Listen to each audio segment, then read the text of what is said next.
As entrepreneurs, we want to make a major difference in the world. But in doing that, we want to have a front row seat.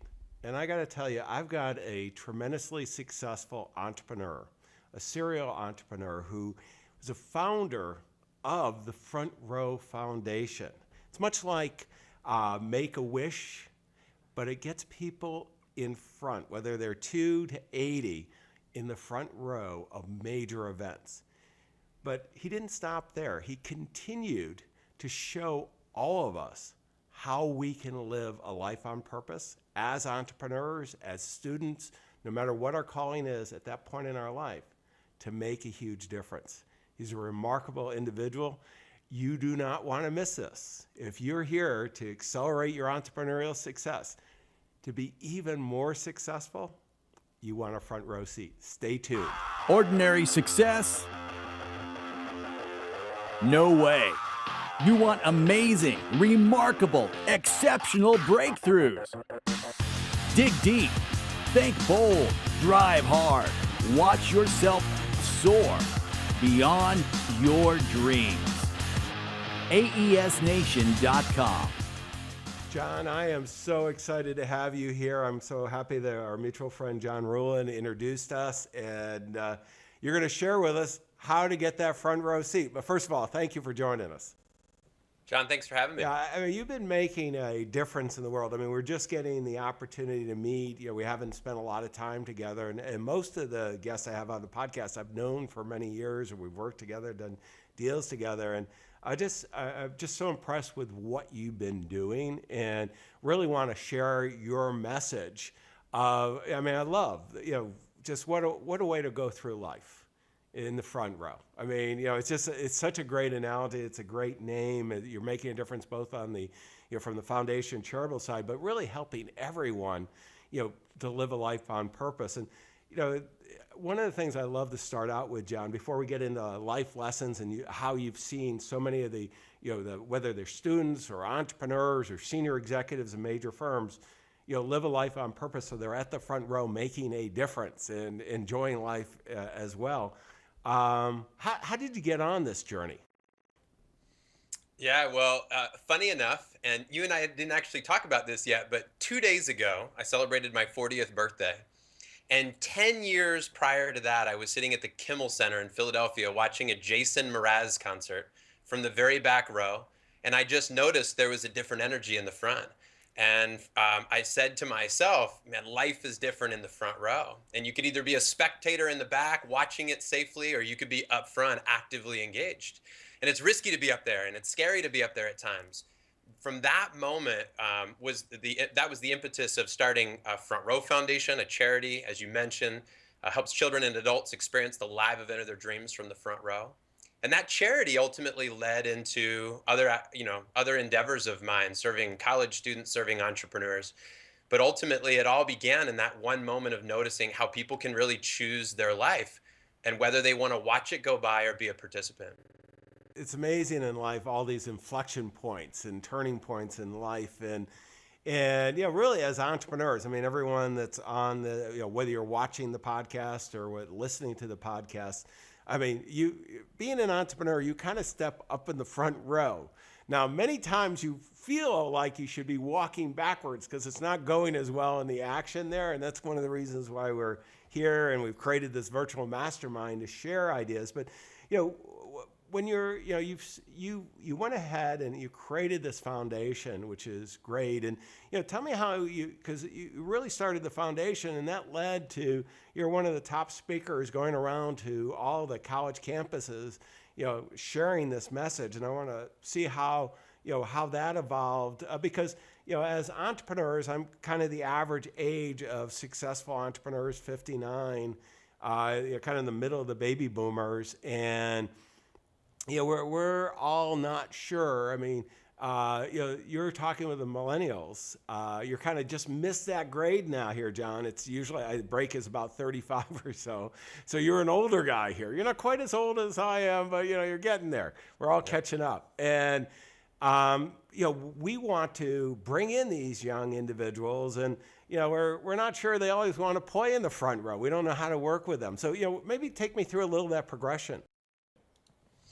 Yeah, well, so this, the idea of speaking was something that always appealed to me because I wanted to be an entrepreneur. Deep down inside, I felt I was an entrepreneur. And John, I had a great corporate job.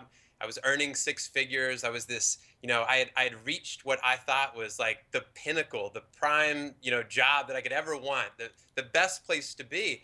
After a couple years of living that life, though, there was something that was missing for me. And so wanting to share the stage, wanting to share a message from the stage was something that I felt passionate about, largely because of this. I love being in the front row watching great speakers deliver. And so my experience is that, the college student market right now is a microcosm, of course, of just all human beings. And that is, you've got people that are totally disengaged. You've got students that are totally engaged, people that naturally want to be watching from the back, and those that always take the front row seat. For me, when I got into the place where I wanted to deliver my message, it was just about wanting to serve at the highest level. And I think that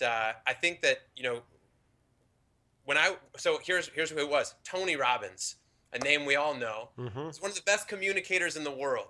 I watched him from the audience. I've been to like 15 Tony Robbins conferences.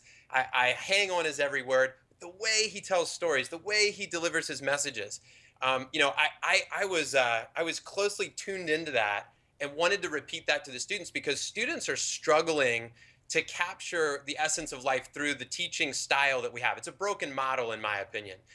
These students are exposed to the most amazing speeches, TED.com. And so the idea is that, it's ultimately wanting to be an amazing storyteller, wanting to deliver something to these students, and not only just students, but entrepreneurs or these big corporate groups that I speak to, wanting to deliver information in a way that captures people's imagination and emotion. That's what I wanted to do. And that's what I'm ultimately doing now. But I think we can get to these students if we find a way to package our message appropriately. But we are competing deeply with YouTube and all the resources that are available in an instant for these Yeah, guys. no, it's really one of the things that I love is storytelling, and John, it's so interesting. I have a business in the financial services space, working with some of the top financial advisors in the country, as well as on the entrepreneur side, AES Nation, and with some of the most successful entrepreneurs. And what's so interesting is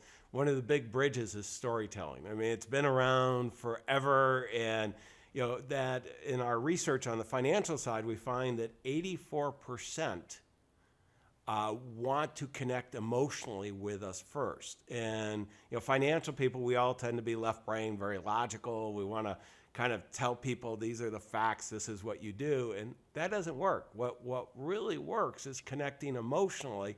Only 16% don't care. They want emotional connection first and then justify it with logic. And what I love, and I, Tony Robbins, I haven't gone to as many. I listened to his tapes early on when he was just getting started. I've had the chance to meet him a couple of times. I was in one of the breakout sessions at Salesforce, I think it was a year ago.com, and Tony was giving a breakout session of 10,000 people, and I did sit in the front row. And it's just, 3 hours, no notes, in a circle in the round, just, pretty amazing speaker. I mean, we should all aspire, and I'd encourage all of us to aspire to be able to communicate as effectively as someone like Tony Robbins, because that's how, if we can inspire people to action, I don't care what you're doing, whether it's professional services or selling widgets, inspiring students, inspiring executives, you're going to make a huge difference. On storytelling, how do you, what are the stories that are interesting to, how do you get the message across to these students? Because, you mentioned it, John. I mean, you can click on YouTube. I mean, everybody's got a tablet, got a laptop, got a smartphone, and access to entertainment has never been better. And why should they listen to anyone else when they can get the top electronically in a second? Yeah. Here's an action step I think for your group, John, is is we all need to take out a piece of paper and write down our best stories. If we haven't done that yet, that's a must do for anybody in any industry. Write down your best stories. And maybe next to those stories, write down what value does it teach? What's the lesson in that story? And there might be multiple lessons. But we all need to have that in our arsenal. And then I think what we need to do is we need to get good at telling the stories. So maybe you prioritize them and pick your best ones and ones that align with your business, ones that align with your mission. Get good at telling them. Tell them often, because I'm amazed after doing professional speaking now for 6 years, how I can get better at a story that I've told 150 times. And sometimes you stretch it out, sometimes you squeeze it together, and sometimes you make it too long, and sometimes you didn't make it long enough, and then they don't know what you're talking about. But ultimately, we all got to practice telling our story. And by the way, not just our story. I'm foreshadowing here, but telling all stories, and stories that we can pick up anywhere. Like one of my best stories that I tell, I got from paying a toll one time on an interstate, $3 toll. Lady leans out to collect my money, and she asked me how I was doing. I looked at her, I stared her right in the eyes, and I said, "I'm excellent." And then she responded back to me by pointing at me like I had upset her, and she said, "No." And she just froze. And I didn't know what was coming next, but she looked at me and she got a big smile on her face, and she said, "You are super fantastic." And she threw her hand up in the air and just started smiling. And I tell the students and I tell big groups, whoever they are, I'm like, hey, when I drove down the road after that, I asked myself a question that you would probably be asking yourself. Does she do this to every single car, or was it just me? And you know what? I got my answer. It was months later. I saw her in a commercial on TV saying it's super fantastic. And the crazy thing, John, is that that's how we live our lives, right? We're either choosing to say, all right, I work at a toll booth. What difference can I make? Or you say, all right, so I work at a toll booth. What difference can I make? And same question, different tone and intention. And she taught me something very valuable about life. And I've been telling that story for 10 years now. And I think that that's what we need to do as entrepreneurs. Get good at telling stories, getting the lesson through in the story, and knowing the story of our life and our business, the story of your company. And if you don't know what it is, ask somebody. Ask your peer group, your inner circle, or who I call your front row, and say, what's our story? What do you think my story is? Because sometimes my friends are better at telling my story than I am. Yeah, I've got a guy he introduces me, he tells my story better than I do. Yeah, no, I love that. And that's what I've found too, John, is that it's so hard for us to have our own stories. If I love your analogy, your front row friends, your team. And what I've found is that if you can become a serial storyteller and you create, really, you've lived. I'm 59. Most of us think our lives are boring and mundane. Well, there's moments of excitement along the way, and whether it's at the toll booth or whether it's in the back row of speaking or at a presentation, a concert, and so on. What happens is these are moments that if we share those in a sequence where we're really inspiring people to action, our stories will precede us. And now that we're getting to know each other, when I'm introducing you, I'm going to talk about the front row, and I'm going to talk about, he started, it was in the back row of a concert, and our stories precede us. It's not the facts, it's not all the PowerPoint presentations and pitch decks and so on. Hey, let me change it a little bit, though. You're out there, you're sharing these stories, you're inspiring people to action. I want to go over, you were telling me before we turned on the camera, kind of 3 things that you're focusing on. And I want to make sure as entrepreneurs, these are going to be things that we've all heard, but I got to tell you, we're not all doing. And to the extent that we can do them well, it's going to make a huge difference no matter where we are in life, whether we're at the top of our game, we can, we're all capable of doing more. And the very first thing, you talked about focusing on personal growth. And tell us what that means and, how we can do that as successful entrepreneurs. Yeah, I think the idea of personal growth is obviously talked about. Maybe it's over talked about. I don't think so, though, because at the core of it, it's not sexy necessarily if you don't dress it up. But the idea is that nobody achieves massive success unless they have massive personal growth. And so it's got to be one of the key elements. And it's focusing on you, it's focusing on the individual. One of my good buddies said to me a long time ago, he pulled me aside and he said two words that changed my life, John, forever. He said, "You're enough. You're enough." And those two words, which I wrote about and have spoken about a million times, changed the trajectory of my life because it reminded me that I'm enough. I think that a lot of entrepreneurs, they get themselves in the way of success. They think that they don't have anything great to talk about. We have a mutual friend, Hal Elrod, and he's got an amazing story. The story is he's 19, he gets hit by a drunk driver. He was on your show, right? So Yeah, no, you go ahead and just on aesnation.com, type in Hal. I didn't interview any other Hals, and it's a great story. It's a great story, but I joke with Hal, and he jokes with me. He's like, we joke around that like not all of us have been fortunate enough to have died and come back to life. Yeah, I'm not sure, John. It is great story material, but he does have a picture in his book of developing that story material on the hospital bed. I don't think it looks that inviting at all.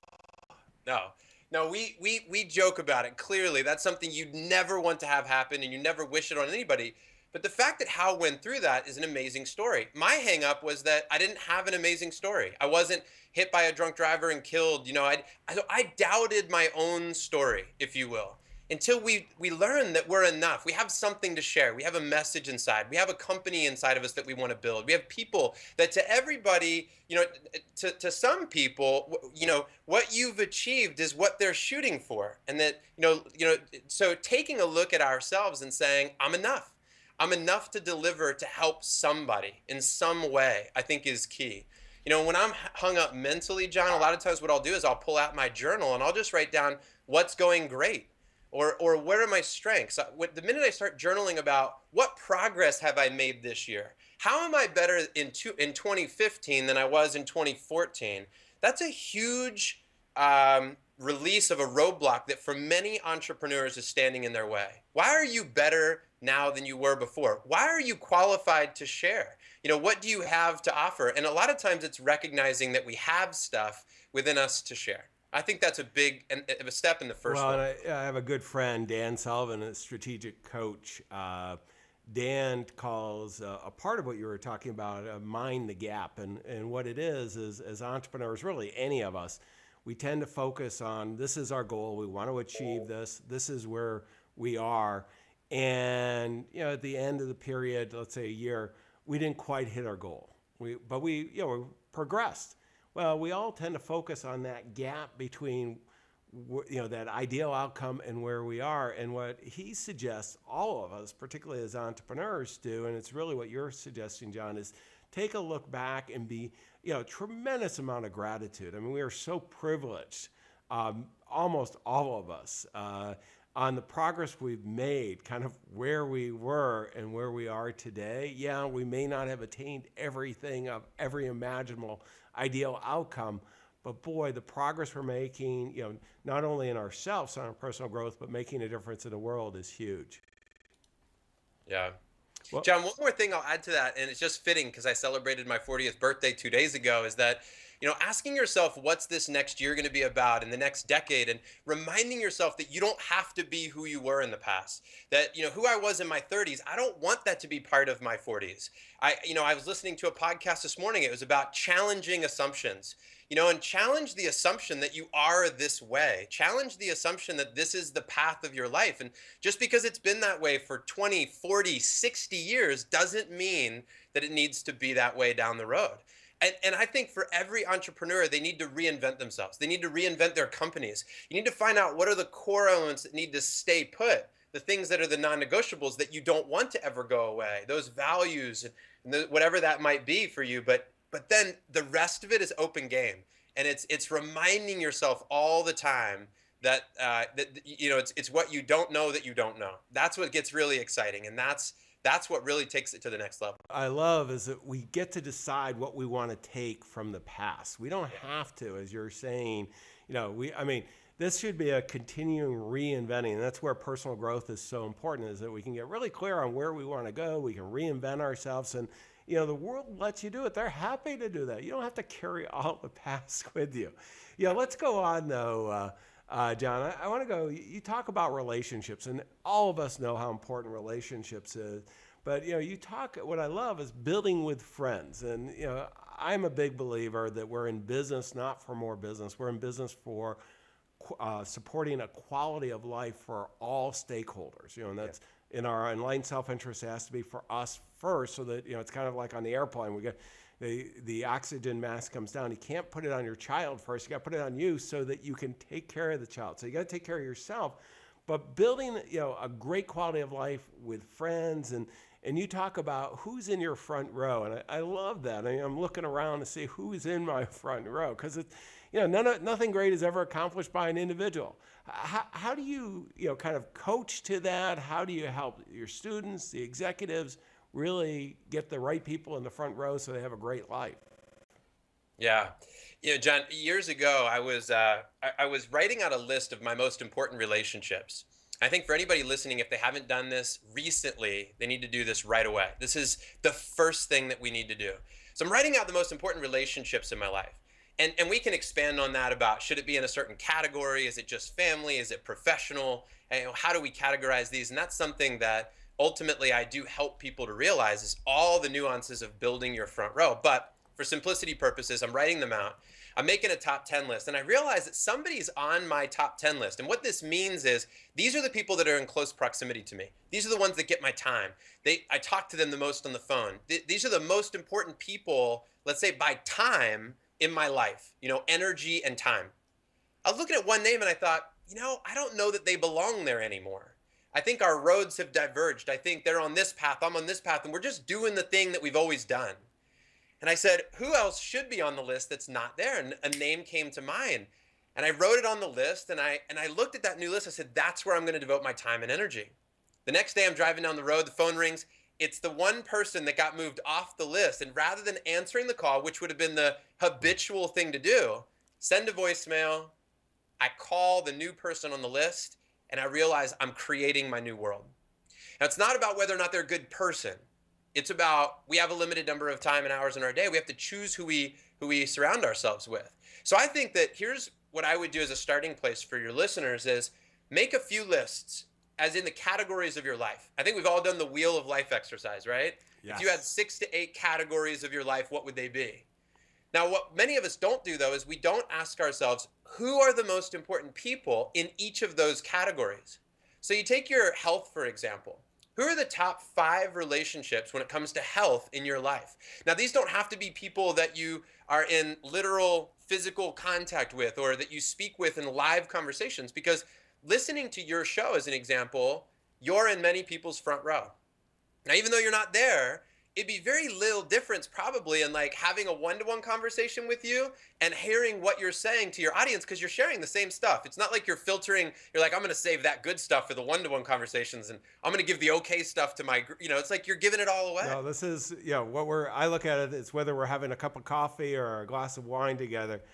John, it's you and 10,000 fellow entrepreneurs. We're just sharing what we'd have. That's why I love doing these podcasts.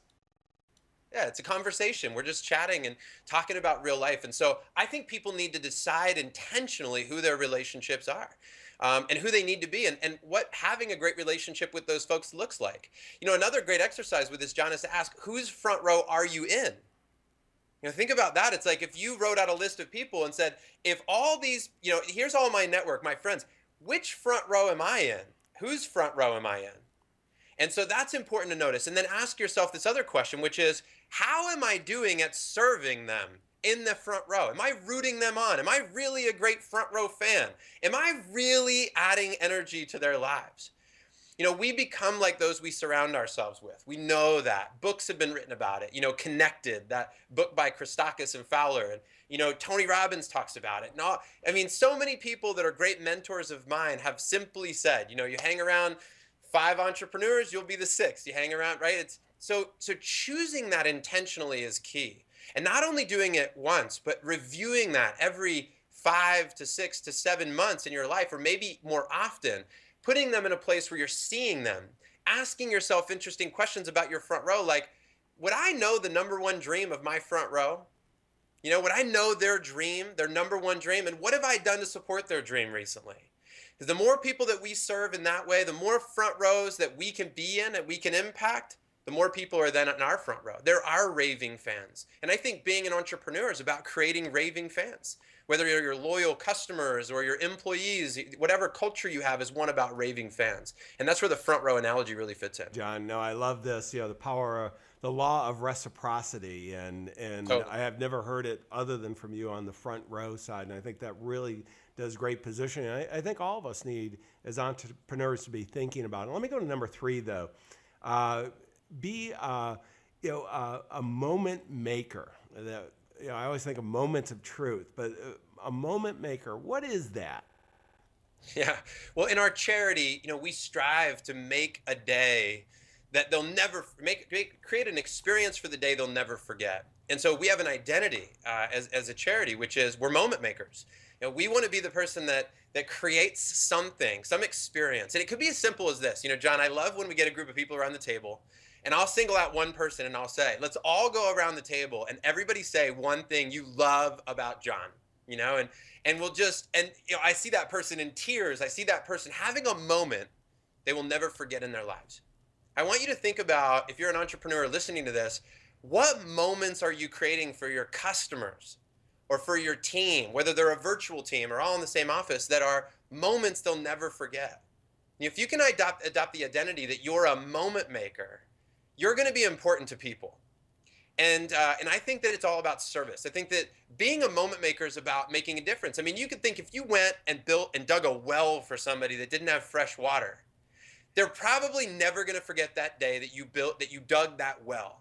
You were a moment maker that day. You were a linchpin. You did something that you were the lead domino in many other great moments, And so for us as a charity, as an example, we create photo books and videos for every single person. We want to be great storytellers of their moment as well. So not only are we great moment makers, but we're great storytellers of those moments. Because it's like, it's very natural. You sit around with friends, John, and we always talk about, well, remember that time? Remember when we did that? Well, look at your life as not only one to document the great moments and tell the stories, but to create great moments and own that identity. And I think that's living a front row life. Hey, it's raining at the concert, but who cares? Like, how do we make this awesome in the rain? How do we create a moment we'll all cherish forever? No, this is really good. And I think that's, as entrepreneurs, that's what we need to do is we need to create moments for our clients. And because really, as you talked about, John, this is, there's so much value creation there. And what we're doing, really, even if you're the hardest analytical entrepreneur out there and you're all numbers and this soft stuff doesn't feel right, the more value you can create for the world, the better you're going to do financially. The emotional connections, the long term. I mean, this is really laying out. I love these lessons. Let's go, though. I want to go to the next segment. And this is the book of the day. I know you're working on a book. I want you to talk about that. Why don't you share, what you've written and what you're working on now, John, and then we'll go to. I'd like to get your recommendation of what you think would be great for your fellow entrepreneurs. Yeah. First, I'll start with what I think would be great because I want to give first. So okay. The book I'd recommend would be Start by Jon Acuff. And for anybody that's starting a business, that's in a business, I know a guy who's in a business that's doing multi-millions, but he says he's in a continual, never-ending startup, And so I think people are always at a fresh start. They're starting with a new project, whatever it might be. This book was just an excellent, outline of the power of starting. I think one of the taglines or the sublines was punch fear in the face. I thought that was hysterical.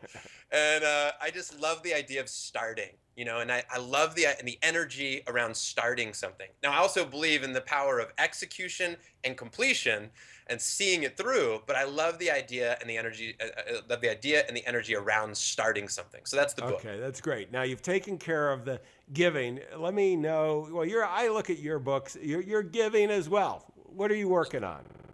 All right, so I'm working on a book called Who's in Your Front Row. I just expand on what we talked about on this call, which is I really walk people through the process of how do you identify your current front row? How do you edit How do you decide who should be part of your life and at what degree? How much time we give to people? And then I talk to people about how to make or how to meet new people, how to take existing relationships to the next level.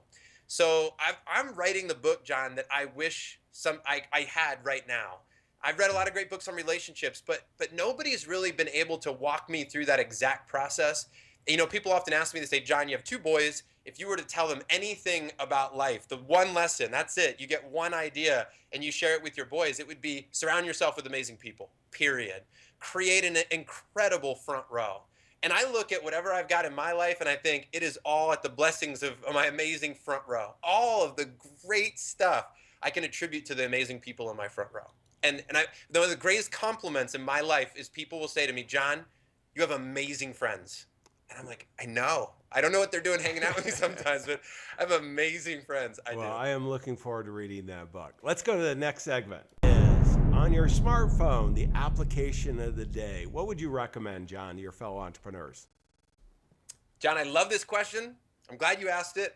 My answer is simple. It's the podcast app. You know, it's the one where I go to most often. I get the most value from. That is something I click on once or twice a day at least. I went on a run this morning. I listened to a great podcast. So I think that's the biggest one. But if I had to give you one that was a little different, I would also say Evernote is one that gets used a ton.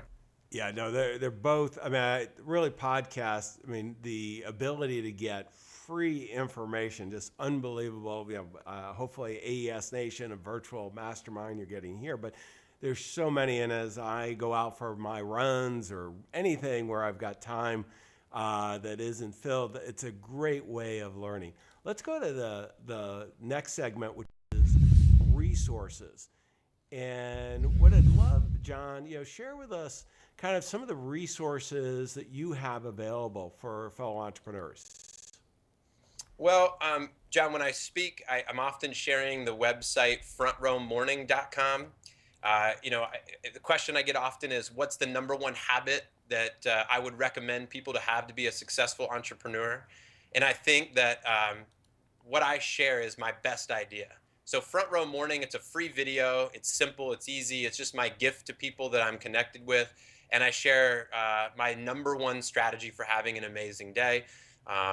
And so frontrowmorning.com is where I'd send them. Yeah, it's great. And I am total agreement. I find that having that morning ritual, it just, you can add so much value and be so much more productive. Let me go to the last segment.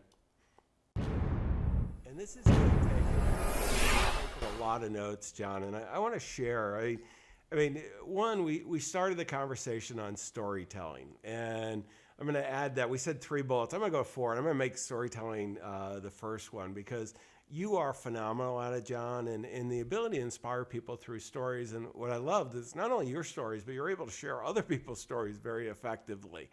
And part of that whole front row, and I love your advice. I'm going to encourage all my fellow entrepreneurs is to begin putting together, you got to be a serial storyteller. If you're going to inspire people to action, you've got to have stories for each area. And creating a list of your stories, and this is hard. We talked about boring, mundane. Sometimes we think we are. Get help from your friends in the front row. There is so much on storytelling. It's just huge. Second, personal growth. Focus on this.